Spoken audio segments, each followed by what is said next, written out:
vocês, esse é o sinal para dizer que você está no melhor podcast do universo. Eita! A gente saiu do mundo pro universo Já agora. somos agora interplanetários. E os ETs que lutem para se conectar conosco. Eu tô já com que medo dizem, do próximo. Já que dizem que eles são mais avançados que a raça humana, tá tudo certo, não tem problema. Contanto que você também aí que está na galáxia esteja conectado com o melhor podcast que tem nessa rede. Ai, começamos bem aqui, eu e a minha sócia, Luana Cunha, e psicóloga, ela está hoje no papel de psicóloga. Tô mesmo. Oi, paciente. Para a gente falar sobre, dentro desse prosa positiva, para a gente dar continuidade e finalizar sobre ansiedade. Nossa querida amiga, companheira, amiga, próxima. amiga íntima agora. Mas antes disso, para relembrar você que já nos acompanha, e eu sei que você convidou os amigos ansiosos para ouvir essa segunda parte. Quarta temporada, terceiro episódio, falei certo agora. Quarta temporada, terceiro episódio. Parte 2. Parte 2, tá certo. Ó, é 432, gente. Quarta temporada, terceiro episódio, segunda parte. Mas se você está chegando por aqui agora e caiu no seu colo esse podcast, não desiste da gente. 30 minutinhos para você nos ouvir. Aproveita, marca o sininho para receber as notificações e visita o nosso perfil no Instagram, @cdperma com H no final, para você se conectar e nos acompanhar no que tem de melhor da psicologia positiva e neurociência. É por isso que ela faz a abertura. Ai, não eu. Eu vou te contar, olha, eu não sei qual é a dificuldade, mas tá tudo Podcaster. certo. Podcasters. Então, na parte 1, a gente estava falando do que é ansiedade, se era bom, se era ruim. A gente já entendeu que não é ou se é bom ou ruim, ela é boa e ruim, porque ela tem uma funcionalidade na vida de nós seres humanos. E aí, por último, a gente estava falando se acontecida a ansiedade sentida na infância, se haveria ali uma probabilidade dela permanecer ali, né, evoluir e permanecer nas outras fases da vida. Eu disse que não ia perguntar, mas eu vou perguntar, né, porque a psicóloga que ela que lute para responder, né, mas na verdade eu já ouvi isso em outros momentos, né. Primeiro, tabus, né, claro, por falta de informação a gente já ouviu um pouco de tudo sobre ansiedade. Por exemplo, ansiedade é frescura, é mimimi, né? A pessoa está nessa condição, por exemplo, no trabalho, né? E quem está ali ao redor não entende e aí rotula. Vai lavar uma louça, escrever um tá e-mail. Faltando... Não, assim, dá mais trabalho que ela ocupa a mente, né? E aí, com a mente ocupada, a pessoa não vai sentir, não vai passar por isso. E uma outra coisa também é que a ansiedade tem cura. Eu sei que ela é boa e ruim. E que ela é algo importante até para nos colocar em movimento em situações ali de risco, por exemplo, né? Tá. Nos leva a reagir de alguma forma. Por esse motivo, eu não posso dizer que a ansiedade tem cura, porque ela vai ser necessária durante a nossa existência. Eu preciso dela. O transtorno de ansiedade, ele tem manejo. O que isso significa? Se eu estiver com o transtorno, eu preciso me regular fisiologicamente. Então, existe uma possibilidade muito grande de eu precisar fazer uso de um psicofármaco para ajustar o que falta, o que eu deixei de produzir em virtude dos episódios recorrentes de ansiedade. E eu tenho o manejo comportamental. O que eu faço se eu tiver um episódio de novo para que ele não evolua. Então, nesse contexto, eu posso te dizer sim. Se você está com um transtorno e você busca um psiquiatra para fazer o manejo psicofármaco clínico, para modular e restabelecer a produção daquilo que você precisa produzir, e você vai para um atendimento psicológico para entender por que você chegou até ali e descobrir como, quando aquilo acontecer de novo, o que você precisa fazer, você vai voltar para um estado de normalidade. Qual que é o estado da normalidade? Ter episódios de ansiedade que não prejudiquem a tua existência. Por quê? A ansiedade ela vai existir. Todo mundo vai ter. Então, talvez quando eu ouço a palavra cura, eu imagine ou fantasie que as pessoas podem estar pensando que nunca mais vão se sentir ansiosas. Isso. Não, isso nunca vai acontecer. Você precisa, em algum momento da tua vida, estar ansioso. Viver essa experiência. Agora, se eu tenho um transtorno que me impossibilita, incapacita, né, de viver o meu dia a dia, eu vou ter o manejo para voltar para o estado de normalidade. E aí, quando eu tiro o remédio e alguma coisa acontece que me deixa ansioso, eu vou saber como resolver, sem voltar para aquela condicionante que me impedia de viver. Então, ok. Eu me preocupo em dizer que, sim, há cura, porque as pessoas podem imaginar que nunca mais vão sentir isso, e não é Entendi. real. Elas vão saber o que fazer quando sentirem aquilo, como qualquer pessoa que nunca teve o transtorno. Beleza. Estabelecido. No bloco anterior, a gente falou rapidamente sobre que sinais, né? A gente pode perceber que, por exemplo, a gente está entrando num quadro de ansiedade. Ou seja, não é só o meu friozinho na barriga antes da reunião com o cliente. É algo a mais, né? Então, a gente falou de algumas coisas nesse sentido. O que, assim, não cheguei nesse patamar ainda de sentir que eu tenho algum prejuízo realmente na vida em virtude disso. Mas já sinto ali uma resposta fisiológica um pouco mais intensa. Por exemplo, levando para o meu contexto de acadêmica, eu já tive, nesses últimos 3 anos de faculdade, colegas que tiveram a sua crise de ansiedade antes da apresentação do trabalho. Então, a primeira coisa que acontece é eu não consigo respirar. É você puxar e o ar não vir, né? Se eu estou próxima de alguém que está passando por isso, eu, leiga aqui, de que forma, né? Porque, assim, podem ter muitas pessoas nos ouvindo hoje que não necessariamente passam por isso, mas que conhecem pessoas, ou tem, dificilmente alguém pode dizer assim, não tenho ninguém na minha vida que nunca tenha passado por um episódio desses. Mas que, de repente, você está ali próximo, sem querer, ou é alguém realmente conhecido, você que está passando por aquilo naquele momento. Tá. Né? O que a gente pode fazer no sentido de não complicar a situação? Porque eu já vi um pouco disso também, do tipo assim, ó, sacode a pessoa e diz, para com isso. Alguma coisa nesse sentido.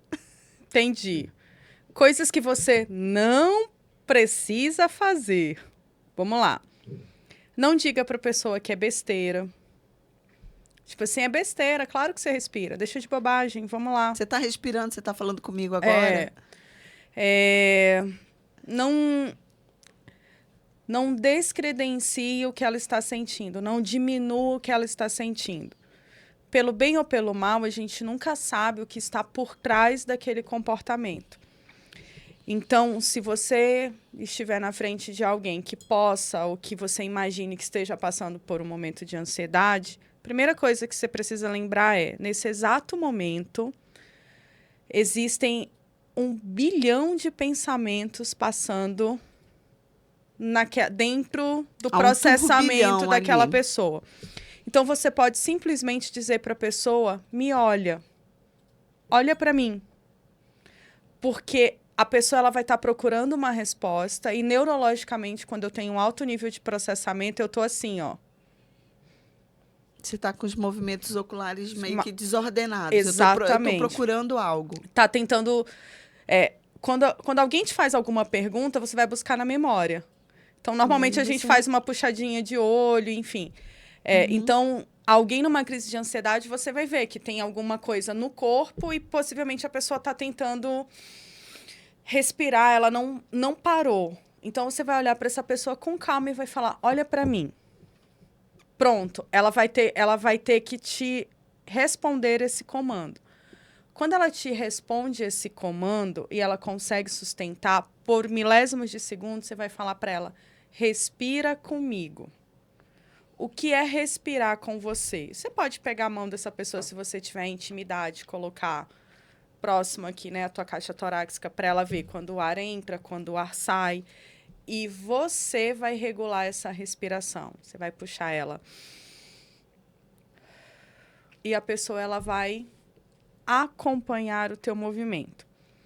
O que acontece quando a pessoa está fazendo ou seguindo esse comando com uma figura de segurança, por exemplo? O cérebro dela, que estava com aqueles 52 mil pensamentos apocalípticos de que alguma coisa muito ruim ou muito perigosa ia acontecer e tinha dado o comando para o corpo, ele vai falar, mas ela não ia morrer? Tava quase lá. Mas por que ela tá respirando agora, essa louca? E devagar, E tá devagar. mais compassado. Talvez não seja perigo. Então, eu brinco com todo mundo, é como se a gente desse tela azul no cérebro. Dá uma bugada Dá uma ali. bugada nele. Okay. Dá uma tela azul no cérebro. E aí, a frequência cardíaca vai ser restabelecida, a respiração ela vai voltar a ser compassada, o fisiológico, né, os tremores, o suor, ele vai estar contido. Lu, isso não funcionou. A pessoa não conseguiu me acompanhar. Faça perguntas. Perguntas aleatórias. Fala para mim 4 nomes dos 7 anões, por exemplo. Pronto. Fala para mim 4 nomes dos 7 coisas anões. Coisas absurdas, eu vou lembrar. Pergunte coisas absurdas. Isso. Isso faz com que ela desvie totalmente o foco? Você fez uma pergunta. Na hora, o cérebro ele quer responder. Aí ele vai, tipo... Opa, pera lá, tem uma pergunta chegando. Peraí, chegou. Nome dos 7 anões. Vamos lá, gente. Fala aí, 3 nomes rapidinho. Nem eu lembro agora. Soneca, mestre, Soneca. Ati. Fala 3 cores que comecem com a letra A. Azul, amarelo, ametista. Ametista é Pronto. cor. Já deu uma Pensa cortada. no elefante voando. Oi. Elefante azul com bolinha roxa voando. Pronto. Eita. Porque aí você realmente dá essa bugada. Então, essa é uma maneira muito rápida. Ou a pessoa vai rir, ou ela vai olhar para você e vai falar, oi, eu tô aqui morrendo, você tá me perguntando mesmo quem que é os... Você tá me zoando, né? Nessa hora que ela disser isso pra você, tipo, você tá me zoando, já deu ali Os pensamentos apocalípticos no e recorrentes, eles foram cessados. Fluxo de pensamentos. E aí ela volta para a realidade, ela volta para o aqui e agora e você consegue fazer o manejo. Lu, eu tô sozinha, faço o quê? Saio correndo, grito, bato na porta do vizinho, fico olhando, esperando ele me perguntar quais são as cores. Também. Se você quiser, fica à vontade. Mas não, você pode fazer alguns exercícios sozinhos, assim, sozinho, que podem te ajudar. Tem um videozinho no YouTube que, se você pesquisar, eu gosto desse, mas se você pesquisar, vai aparecer 1 bilhão. Peixinho respirando. Isso. E aí, imagina, você tá lá achando que vai morrer, aí você já deixa salvo, clica no botão, vai aparecer um peixinho, que é a coisa mais linda. Para quem tem a minha idade, assistiu Gloob Gloob na TV Cultura, vai lembrar. Boa. Aí o peixinho, ele sobe, aí você sobe com ele na respiração. Aí ele desce, você... Daqui a pouco o cérebro vai falar, querida, sério, você tava morrendo, agora você tá olhando o Gloob Gloob no YouTube?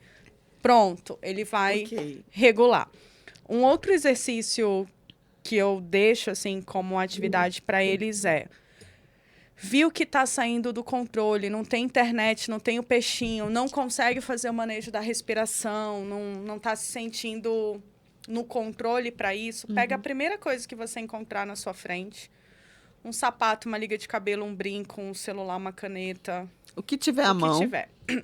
Você vai colocar isso na sua frente, senta, obviamente, ou fica em pé, enfim, mas melhor sentado. Senta, bota esse negócio na tua frente e aquela confusão tá acontecendo, tá? Ela não parou, ela tá acontecendo. Aí você vai olhar para cá. Para a ponta desse objeto. Você vai ficar com a cabecinha aqui, aí você vai pegar esse objeto, vai botar para cá e você vai acompanhar ele com o canto do olho. Para quem está nos acompanhando pelo Spotify, você vai posicionar a caneta ou o objeto à sua frente, vai manter a cabeça fixa e vai mover o objeto para sua direita ou esquerda somente acompanhando com os olhos. Isso. Você mantém a cabeça fixa e faz esse movimento ocular. Isso. Várias Aí você conta, vezes. 1, volta. 2, volta. Na terceira vez você vai perguntar por que eu estou fazendo isso, Senhor? Já demos um. Era para eu estar Já fazendo. vem o bug Pronto. novamente aí.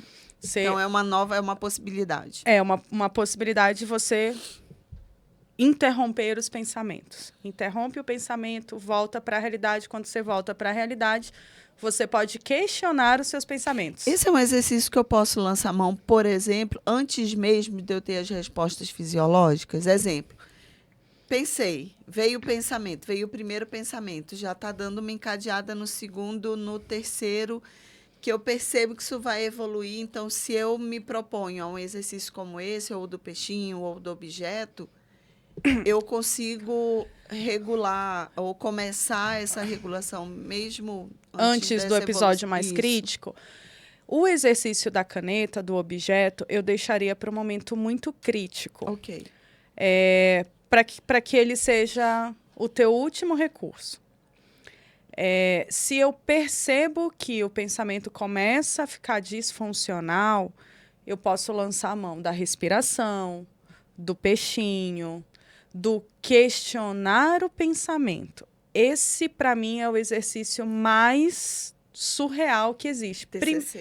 Primeiro, a gente não está acostumado a observar o que a gente pensa. A gente só pensa. E pensa e acha que é assim. Isso. Acha não, é a verdade absoluta. Estudos já dizem que 95% das nossas respostas para o mundo são respostas inconscientes. Elas estão pré-programadas, foram respostas que a gente vem criando ao longo dos anos. Então, quando a pergunta, o pensamento, o gatilho aparece, numa fração de milésimos de segundo, o comportamento se coloca, porque a linha de pensamento ela já está estabelecida. Então, quando eu vou entrar num processo ansioso, estou vendo que eu estou mais nervosa, estou fugindo um pouco da casinha, eu preciso usar os 5% que não estão sendo usados, que é uma tomada de decisão pela consciência. Espera aí, eu estou com medo de chegar lá e essa pessoa terminar o relacionamento comigo. Tá bom, mas ela pode não terminar. Tá bom, ela pode só estar querendo conversar para saber se a gente vai fazer alguma coisa junto. Tá, e se ela terminar? O que de pior pode acontecer? Uhum. E aí você... vai vir um pensamento catastrófico. Pensa numa outra alternativa, para que você vá questionando o seu pensamento. Quando você questiona o seu pensamento, você cria novas formas de responder para o mundo. Então, a nossa habilidade a ser desenvolvida seria observar melhor aquilo que a gente pensa, quando a gente se comporta, principalmente de um jeito que o universo está falando que está estranho. Você sempre fala isso, essa é uma fala sua. Escuta o que as pessoas falam de você para você. É verdade.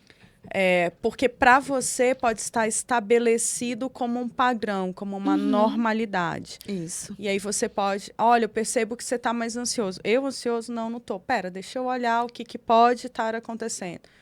E não simplesmente absorver isso como sendo uma verdade. Porque aí, se eu não faço esse exercício de... Peraí, deixa eu olhar para fazer esse auto-reconhecimento... Eu posso, naquele momento, inclusive, com que eu estou recebendo, já startar ali um quadro de ansiedade, uma situação.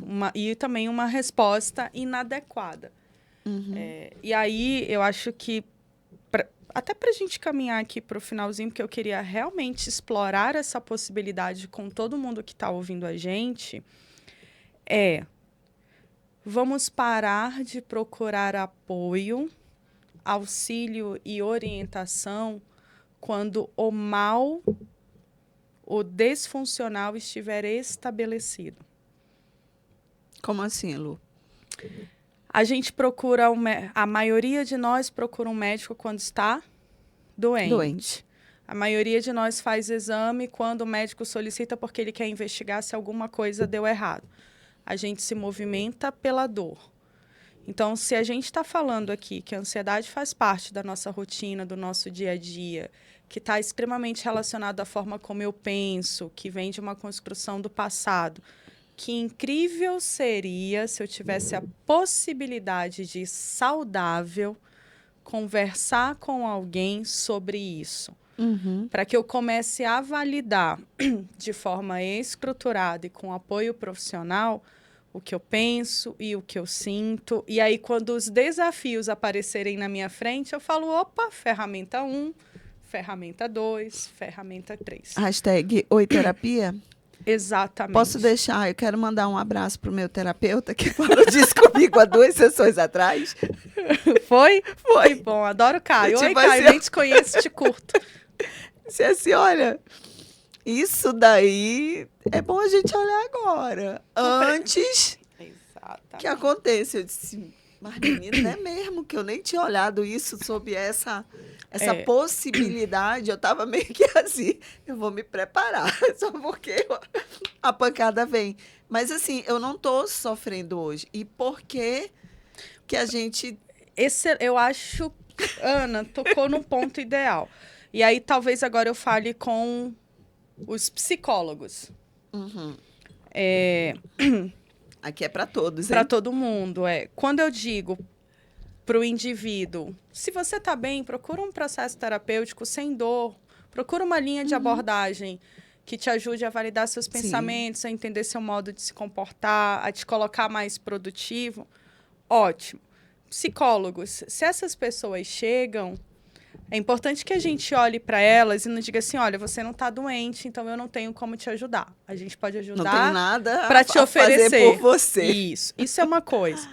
Inclusive, se algum profissional falar isso para você, antes de você dizer que ele é muito ruim, só avalie a linha de abordagem dele. Porque existem algumas linhas que estão focadas realmente na patologia, no adoecimento. Aí, realmente, naquele contexto, ele não vai conseguir te apoiar. Mas um cuidado que a gente precisa ter é que, normalmente, como psicólogos, às vezes a gente enxerga coisas de fora que a pessoa não está enxergando. Isso é verdade. E declarar que pode ser uma possibilidade é legal, para ela pensar nisso como o saudável. Vou olhar para isso enquanto não dói. Mas não dizer para a pessoa que aquele é um problema. Porque como figuras de autoridade, e isso aconteceu essa semana, então é um relato da vida, assim.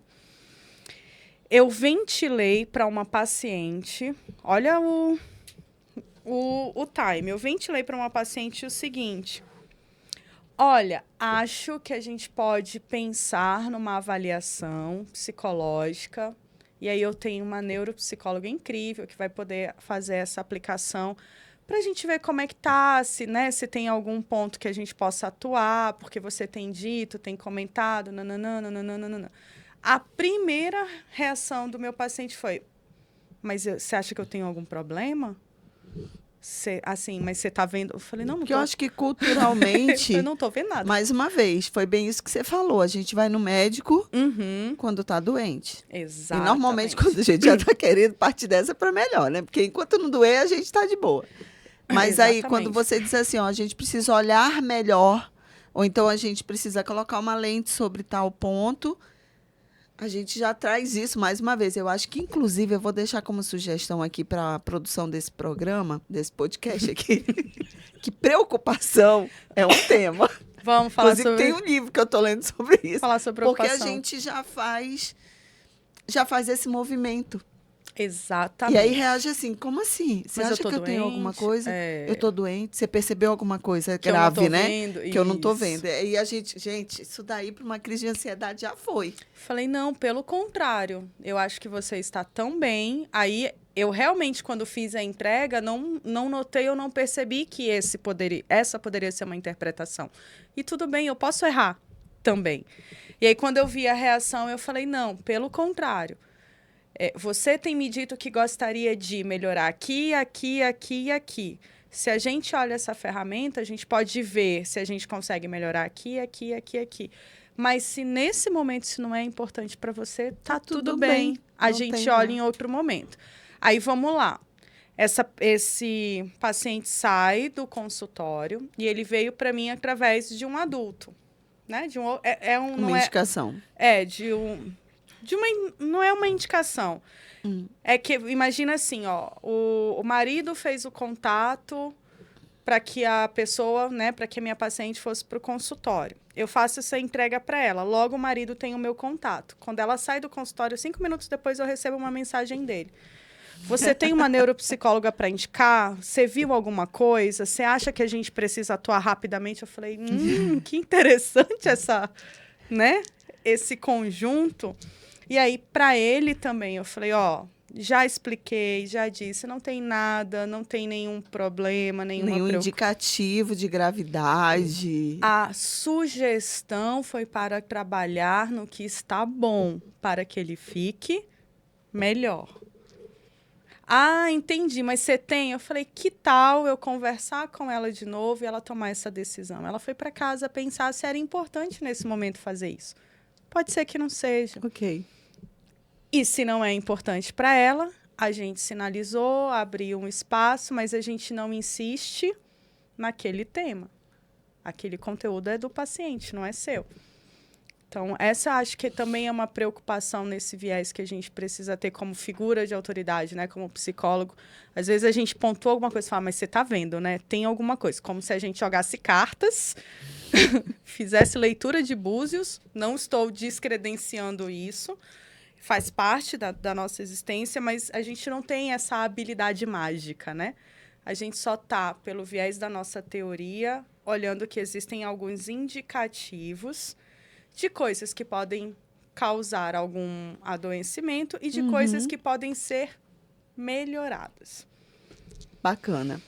E isso é interessante porque, como você bem falou, mais uma vez, eu acho que fica como um ponto de atenção aí no nosso caderninho de ouro, é olhar, valorizar a nossa condição saudável. Mais uma vez, exame preventivo, a prevenção, quando a gente fala da saúde física e orgânica, a prevenção é justamente para que a gente entenda ali que está tudo bem e que a gente pode seguir com a vida, né? E a mental, a psicológica, forma, se olhada dessa maneira, com esse mesmo contexto. Então, inclusive, recomendo autocuidado vocês... nesse sentido é primordial. Entra aí no link que está na bio, já marca a sua sessão. Se a Luana Simas estivesse aqui, ela já tinha dito oi terapia uma meia dúzia de vezes. Oi terapia é vida, salva vidas, salva casamentos, salva educação, salva o universo. Salva trabalho, salva um monte de coisa. Beleza, então tá. Fizemos aí, finalizando a nossa entrega para os ansiosos de plantão, que agora é todo mundo tem ansiedade, né? Então você que pode estar precisando ou precisou ouvir esse podcast e ajudou aí, você não está sozinho. Conta com a gente. Deixa seu comentário aqui, tanto no YouTube quanto no Spotify. Pela ansiedade. A gente vai fundar um bloco no próximo carnaval, pronto. Aí a gente já vai ficar ansioso pelo dia da saída do bloco no carnaval do ano que vem. E assim segue a humanidade. Aquela, né? E aqui vos falo uma ansiosa que está em formação, e aí a sócia que sofra com todas as ansiedades que eu entrego para ela. Acho que era isso, né? Acho que sim. Beleza. Vamos nos preparar para o próximo episódio. Vamos. Inclusive, para o próximo episódio, fica uma super dica aí. Já entra na Amazon, na Americanas, escreve lá. Burnout e seus aspectos científicos. Para você já adquirir o livro. É verdade. E para a gente falar no próximo episódio sobre burnout e os estágios que te levam até lá. Fica atento que isso dá muito caldo. E a gente vai convidar também, sendo muito especial aí, empresários, líderes. Vem todo mundo junto. Vai ser um prazer receber vocês aqui, né, no próximo episódio e na próxima semana. Fiquem todos bem e a gente se vê em breve na próxima quinta-feira. Grande abraço. Tchau, tchau.